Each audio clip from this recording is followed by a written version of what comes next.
शहजाद कोट का निवाई गांव, जहां एक स्कूल तो है मगर गुज़श्ता 30 साल से बंद पड़ा है। ये गांव 100 साल पुराना है और सबसे बड़ी बात, गांव के रिहायशी गुज़श्ता 42 साल से पाकिस्तान पीपल्स पार्टी के वोटर और सपोर्टर हैं, मगर बात जब गांव की सहूलियात की हो तो इसमें ये कहकर हुक्मरान खामोश हो जाते हैं कि बस इस आने वाले बजट में सब ठीक होगा, आपको सब कुछ मिलेगा। जबकि स्कूल बंद होने के बायस गाँव के 100 से ज़ायद बच्चे 12 किलोमीटर दूर शहजाद कोट सिटी में पैदल, वैगन या बस में सवार होकर तालीम के हसूल के लिए जाते हैं। जबकि इसी दौरान गुज़श्ता कुछ सालों में 6 बच्चे मुख्तलिफ रोड हादसात का शिकार भी हो चुके हैं। और ये बच्चे हैं निवाई गांव रईस अली दोस्त आदमानी मक्सी के। स्कूल खोलो असा पढ़ंदा से, स्कूल खोलो असा पढ़ंदा से, असा शहर वणो ता तालीम ले, स्कूल खोलो असा पढ़ंदा से, तालीम खोलो सर असा के स्कूल खपे ऐं तालीम खपे।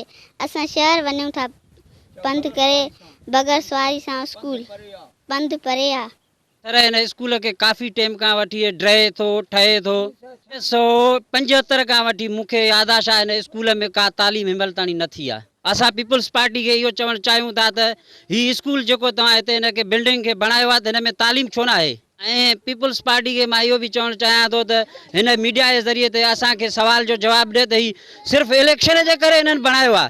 ही ॿारनि जी ज़िंदगी जेका तबाह थिए थो त इहो हिननि खे सम्झ में ई ॻाल्हि काई नथो वेहे। रईस अली दोस्त मक्सी जो ही स्कूल में तव्हां मौजूदु आहियो, हिनखे तक़रीबन नाहे बि 3/4 चकर आहे। ही बिल्डिंग ठहे वरी ड्रहे वरी ठहे, माना इन में सदिन खां वठी असां वटि तालीम कोन्हे।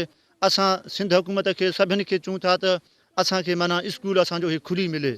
असांजो हे नंढड़ा शहर वञनि था, तक़रीबन न असांजा बि माना हादसे में मुआ आहिनि। 5-6 ॿार असांजा ईअं नंढड़ा वञी ईअं हेसिटन थी रस्तनि सां मरी वञनि। असांखे तालीम न आहे, असांखे पंहिंजो हक़ खपे, असांजो स्कूल असांखे रईस अली दोस्त मक्सी जो खुली मिले। वश न्यूज़ से बात करते हुए छोटे छोटे बच्चों का मजीद कहना था कि खुदा के वास्ते हमारे गांव का बंद पड़ा स्कूल खोलो ताकि हम शहर के बजाय यहाँ अपने गांव में तालीम हासिल कर सकें।